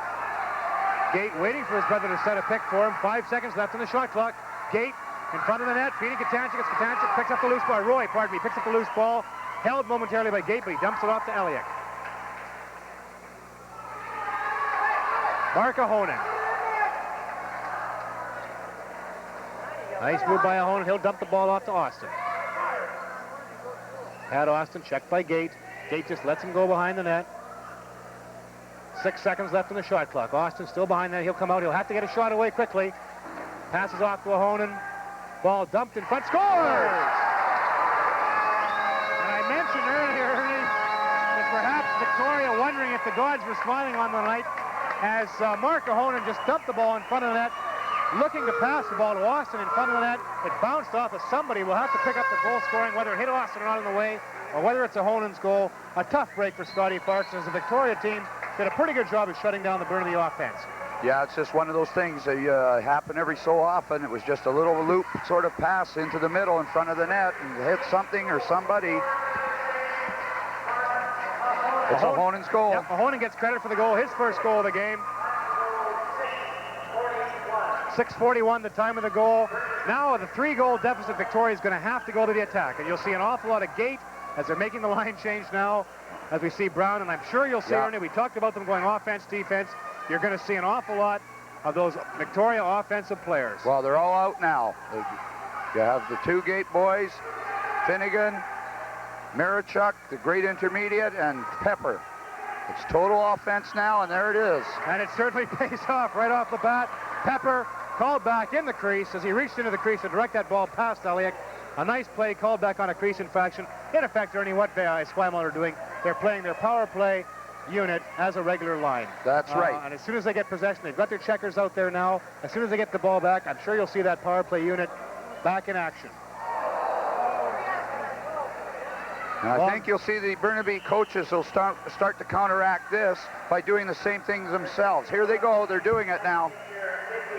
And Scott Farquharson a little slow getting up. It looks perhaps like he took that shot off the post onto the small of his back.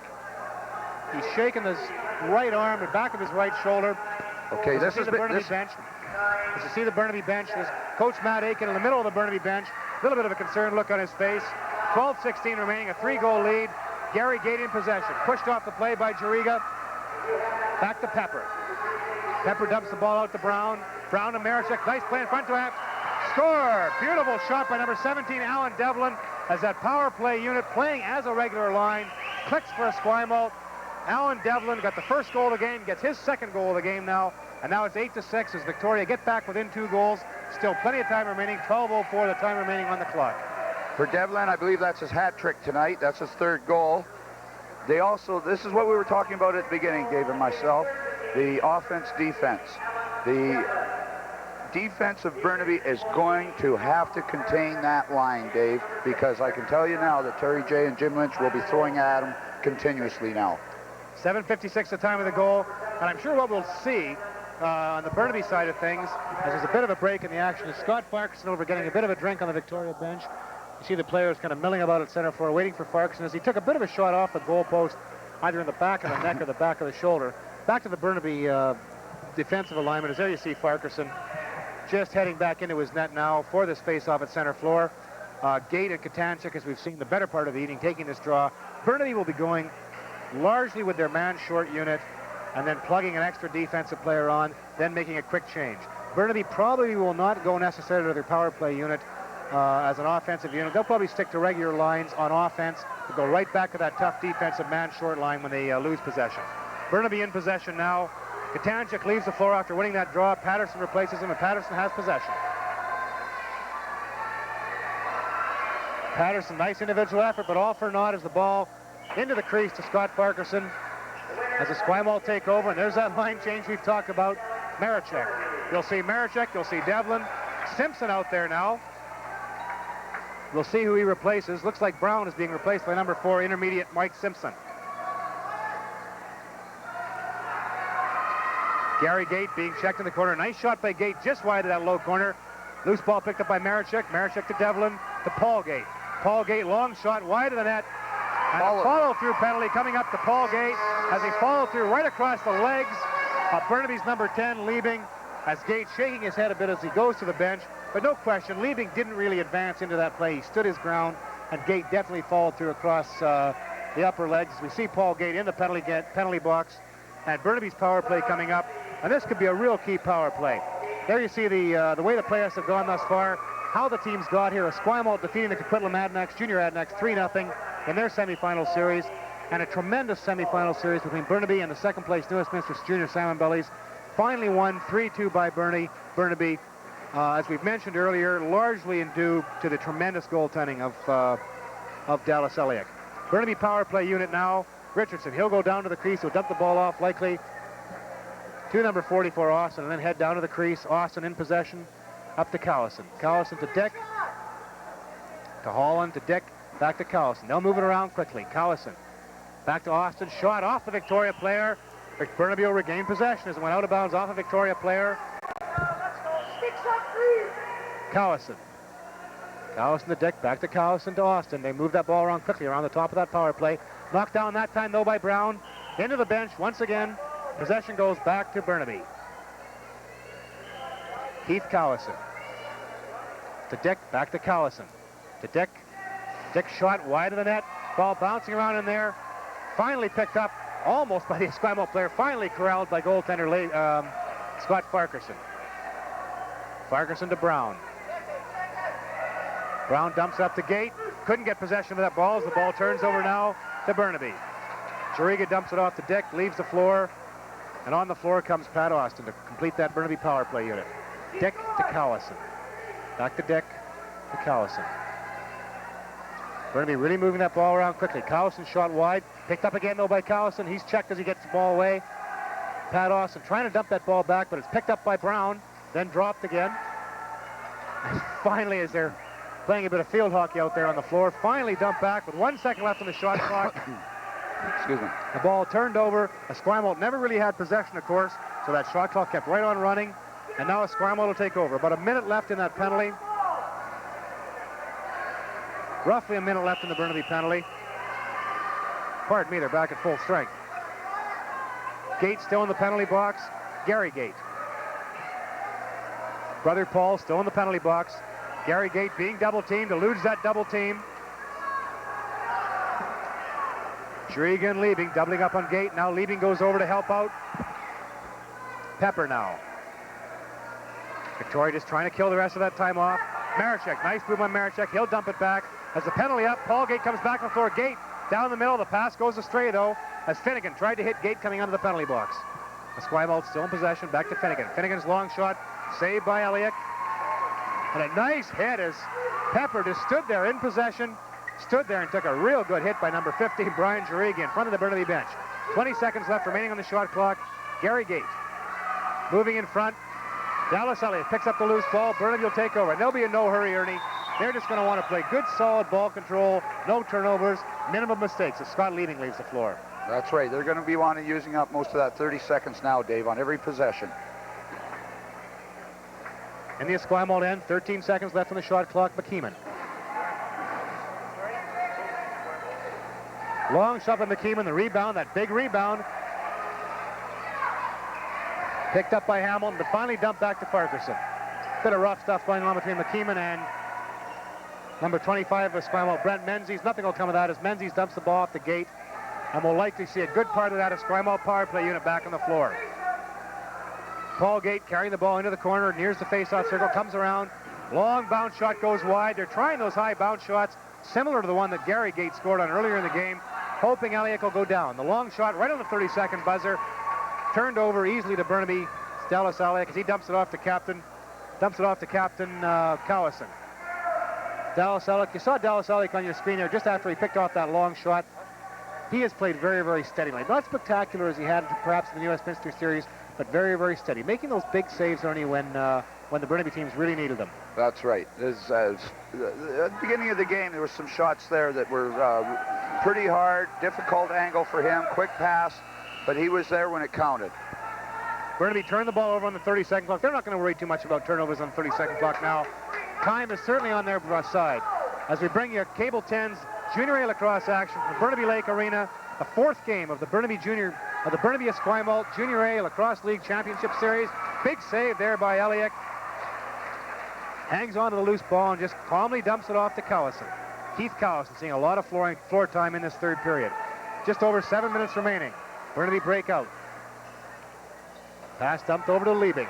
Liebing in front of the net, trying to get that shot away. Bit of a backhand shot. Stopped by Farkas, and the ball goes into the corner.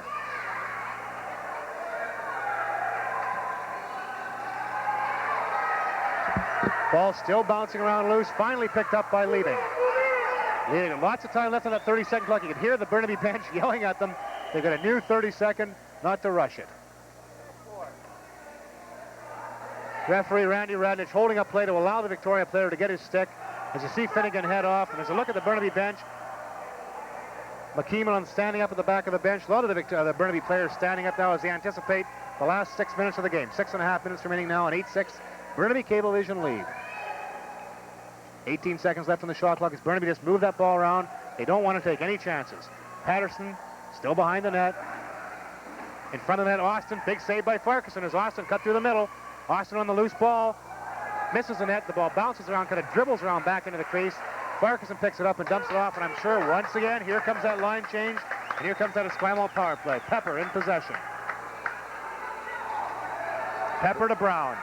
Bit of rough stuff. Chiriga and Paul Gait in front of the net, roughing it up. Radnich, the referee, front of the net. Big save by Pepper. Big save, and Paul Gait puts in the loose ball as Eliuk made a tremendous save on Greg Pepper in front of the net, but Paul Gait right in front of the net, scoring his first goal of the game.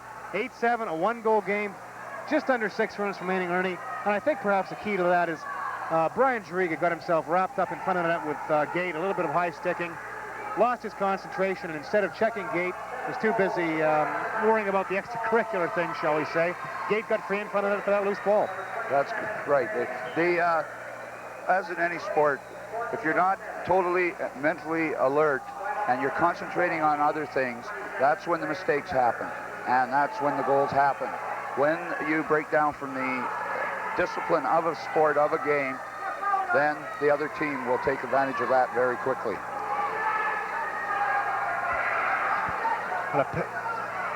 Long shot by Esquimalt. And Eliuk will take over. McKeeman dumps it off to Cowison. Burnaby can't sit on a one-goal lead too long now, Dave, with this team. No, they're still so potent to score, Esquimalt. Burnaby's got to still play ball control, but they've got to go to the net more. They've got to open up that 2-goal lead again at least. Holland, 5 seconds left in the shot clock, dumps it in front, the ball goes loose in the corner. 1 sec left, and Burnaby will turn the ball over unless there's an interference, and there isn't. And Esquimalt will take over deep in their end. They make that line change right away, and right away out comes Gary Gait. Esquimalt sticking to that power play format they've been using for the better part of this third period, using their power play as a unit.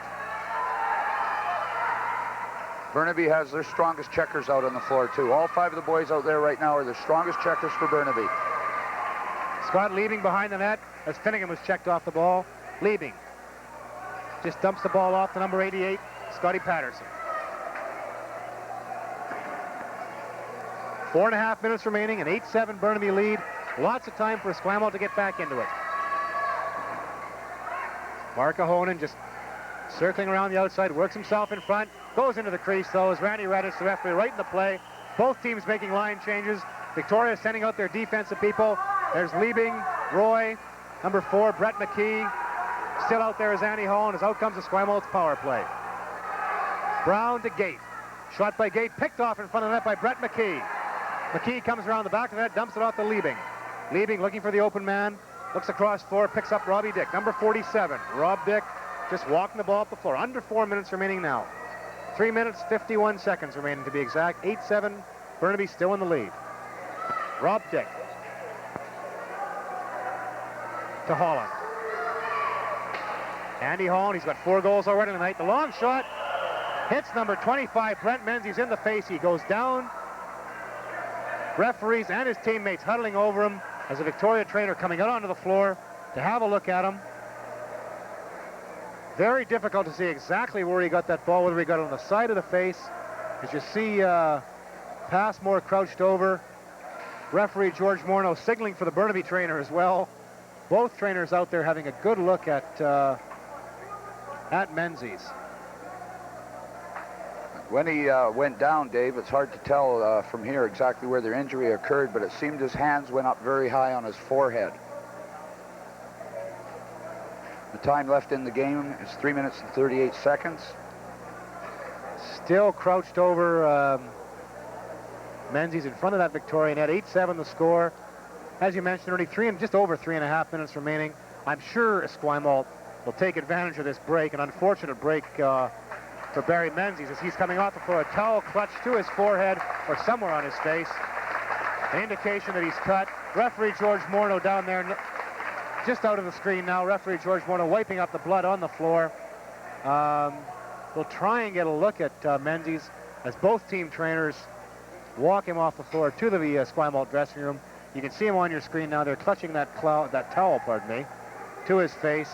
And we'll try and keep you updated on exactly how Menzies in. Both of these teams, of course, no strangers to Minnow Cup action. 1981 was Burnaby's last trip to the Minnow Cup. A losing effort, unfortunately, as they took on the red-hot Peterborough team, losing in Peterborough in 1981. And Victoria, their last trip to the Minnow Cup, way back in 1976, a much more pleasant trip to the Minnow Cup for the Victoria team, as they won the Minnow Cup in 76 out here in British Columbia, led by, of course, Kevin Alexander, who's now the scourge of the Senior A Western Lacrosse Association, one of the greatest goal scorers, I guess, in the history of Western Lacrosse. And, of course, Kevin Alexander led the Victoria McDonald's team, as they were called back then, to the 76 Minnow Cup. 8-7 the score. We're back ready for action. Face off to the right of goaltender Scott Farquharson, and we have 3 minutes 37 seconds remaining in this third period. And we certainly can't say in the game, because overtime has been a bit of a habit in this series. That's right. The first game and the game last night. First game was decided in overtime. The game last night was sudden death overtime. Dave, if the 5th game in this series goes tomorrow night in Victoria, if a 6th and 7th game is needed, they're August the 27th at Burnaby Lake Arena here, which is a Tuesday starting at 8 p.m. And the 7th game will be the next night, August the 28th, in Victoria at 8 p.m. That Victoria power play, a nice shot by Pepper in front of the net. As Victoria pulled their goaltender. And once again, that net off its moorings as play started up. Victoria, with 3 minutes remaining, already pulling their goaltender, playing 6 against 5. I would have my serious doubts about whether it's a little bit early to pull that goaltender. As once again, Eliuk just shuts down that shot from in on the crease from Greg Pepper. 2 shots in a row. Eliuk has got right to that pipe. In both cases, he's knocked the pipe off its moorings, but certainly no intent to do that. I think some fans might be interested in learning exactly why there is such a big gap in the playoffs from the 5th game Thursday night to a week later. We'll get to that, maybe have you explain that to the fans after in our next play stoppage. Burnaby take over now. That pass intended to go behind the net as Farquharson comes back in the net. Burnaby trying that fast break to Katanchik. He doesn't see that open net in front of him and dumps it back. 2:42 remaining. Down to Callison. Callison to Holland. 12 seconds left on the shot clock. Andy Holland to Dick. Dick in front to Callison. Callison, nice fake shot. Big save by Farquharson. Just dribbled off his stick and rolled in between his legs.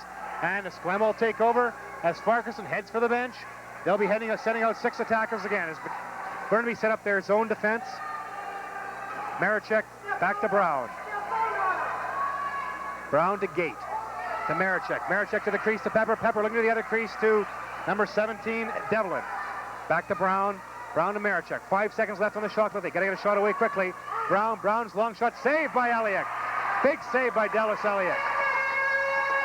Once again, Eliuk hanging onto that loose ball as Liebing dumps it out to Callison to Holland. Andy Holland approaching the last minute of the period. 1 minute and 45 seconds remaining. Burnaby with a slim 8-7 lead. Callison on the left side. Cowson just kind of jogs the ball down to that Victoria end. Long, so Dick scores! Robbie Dick from about 35 feet out. Robbie Dick's third goal of the game, giving Burnaby a 9-7 lead. A long shot low on the glove side of Scott Farquharson. And you can hear the roar of the supportive Burnaby crowd in behind us here, Ernie, as the Burnaby players head to the bench. That's right. That was a tremendous shot by Robbie Dick. That's a 2-goal lead with 1:34 left. Dave, you were mentioning why the break in the BC Junior A final. The Canada Summer Games are taking place the next 2 weeks in St. John's, New Brunswick. And 9 players off this Victoria Esquimalt Junior A team are on the BC intermediate team that is going to that game. That just shows you the strength that this Victoria team is going to have for the next 3 or 4 years in the BC Junior A League, when 9 boys are still eligible to go to the Canada Summer Games, which is for 17 and 18-year-olds. And we hear intermediate coaches all over the province breathing a sigh of relief as these kids are playing Junior A. Marechek's long shot, the loose ball picked up by Pepper. 2 seconds left in the shot clock. Score. Shot hits Brett McKee in front of the net. He went down briefly, but is back on his feet. And we're into the last minute of play. 57 seconds remaining, 55 seconds remaining. Burnaby with a 2-goal lead. They'll try and kill that 30-second clock now. Nice hit by Passmore on Keith Callison. Esquimalt takeover. John Hamill in front of the net. His shot tipped away. Nice play by Craig Roy. Roy just tipped Hamilton's stick as he shot the ball. We just got a report on the injured player, Menzies. A bruise to the eye, which could be serious. It doesn't appear too serious right now, but I'm sure they'll have him checked out right after the game. 30 seconds remaining. Burnaby take over, and that'll be the ball game. The open net, and they hit the post. Callison after the loose ball. Esquimalt take over now. 20 seconds remaining. This game isn't over yet. Paul Gait. Gait's long shot stopped by Eliuk, but I'm sure that Esquimalt will be called for too many men on the floor as they got Farquharson back in the net before they could get a player off. And with 18 seconds remaining in the third period, and I think, Ernie, we can now say safely 18 seconds remaining in the game, and there'll be a penalty shot awarded. And of course, a too many men on the floor penalty awarded within the last 2 minutes of any game is an automatic penalty shot, and we'll see Burnaby have a penalty shot against Scott Farquharson, although with 18 seconds remaining, pretty much almost a moot point right now, more or less trying to pad the scoring average. And one thing we can say for certain now, or virtually for certain, Ernie, is there will be a 6th game right here in Burnaby Lake Arena, the 27th of August, Tuesday night, of course, after the Canada Summer Games, and the Victoria players return from that. One thing I was quite surprised at there, Dave, is a player of Keith Callison's ability in that, with less than 30 seconds in the game and having a 30-second possession, we being 2 goals up, that he would take a shot even at an empty net. I think that his coaches, Dan Wilson and Matt Aiken, will be having a talk to Keith about that after the game. Yeah, I'm sure they'll take him aside and just mention that in a positive way that he's played, and he has played very, very well tonight, controlling the ball. But really not a smart move in that situation. The penalty shot being taken by Andy Hall, and he's going for goal number 5 on the penalty shot. Hall in alone on Farquharson. Shoots, Farquharson makes the save. A big save by Farquharson, but really all he did, I guess, Ernie, was rob Andy Hall of the chance to score his 5th goal of the game, as we'll have a face-off now, 14 seconds remaining to the left of Farquharson. The Victoria bench a bit upset, and I think they're right. I do not believe, you can correct me if I'm wrong, Ernie, I don't believe the time clock is supposed to start on a penalty shot, and there were 18 seconds remaining when he started to take the run of that penalty shot, and it looks like the referees are discussing that right now. I saw Victoria coach Terry J down there discussing it. Randy Radnich, there you see the Victoria bench. Yeah, that'll be right. The referee will tell him to run it back up to around 18, 19 seconds, because the time doesn't run on a penalty shot.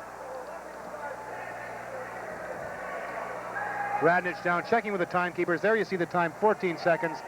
Now, whether they have the mechanics here at Burnaby Arena to actually set that back to 18, I'm sure what will happen, yes, they are going to set it back to 18. It'll probably take us better part of next week to get this thing clocked down, but they're at 13 minutes now, and they're, as we play a bit of a light show going on now, as we see the timekeeper's bench, announcer Bill Deans, Dave Graham, the timekeeper. And there's our cameraman tonight. Lovely grin, tremendous smile. That's more like it. Rogers Cable, Junior A action tonight. 18 seconds. They just announced the play will continue with 18 seconds remaining, correcting the error. But I don't think, Ernie, it's going to make an awful lot of difference now, as we're down to 35 seconds left now. Still running the clock down. There'll be a face-off to the left of Scott Farquharson. Farquharson will probably be on the bench, even though the face-off is deep in Victoria territory.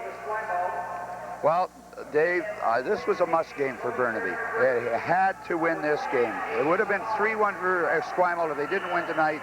And Esquimalt is a tough arena to win in this year. Only one team has managed to beat Esquimalt at home this year, and that was the New Westminster Salmon Bellies. They only had one loss all season at home, counting league and playoff. Eliuk reaching over for the loose ball. 2 seconds left, 1 second left. There goes the horn. The game is over. The final score is to see the Burnaby players mobbing goaltender Dallas Eliuk. The final score here at Burnaby Lake Arena, Burnaby Cablevision 9, Esquimalt Legion 7. You see the score on your screen now. A tremendous effort by the Burnaby players, outplayed by a fair margin in the first period, but came back, did a tremendous job, particularly in the second period, where they opened up that second goal, that two-goal lead, maintained the two-goal lead as both teams scored 2 goals. As they announced the 3 stars, as seems to be almost force of habit, Dallas Eliuk receives the first star in this game. Andy Hall in the first star, Eliuk receiving the 3rd star as they go in reverse order. As you see the Victoria players down in the tunnel between the dressing rooms. And one thing that's guaranteed, as the teams will be back in here in Burnaby Arena on August 27th, right here in Burnaby. The big scorers on the game tonight, Andy Hall, 4 goals for Burnaby, 2 hat tricks tonight. Robbie Dick scoring 3 for Burnaby, and Al Devlin scoring 3 for Esquimalt. But really, I think, Gurney, the big story as we wrap things up here, I think, was Burnaby's ability to shut down what amounted to a Esquimalt power play in the latter stages of the game. Esquimalt using their power play unit as a line. Burnaby did a very, very good job of shutting that power play unit down. Yeah, that's the key to Victoria. That power play unit has basically been together right through the minor. They were the Sea Spray organization, and then they came up into intermediate. When they use that power play unit, they've been potent. And it's not many teams that have been able to shut it down, Dave. No, they haven't, and Burnaby did a tremendous job, largely the work of goaltender Dallas Eliuk, but their defensive crew also did a good job. So the final score here in Burnaby Lake Arena, at the 4th game of the Burnaby Junior A League final series, Burnaby Cablevision 9, Esquimalt Legion 7. I'm Dave Evans, signing off from Burnaby Lake Arena.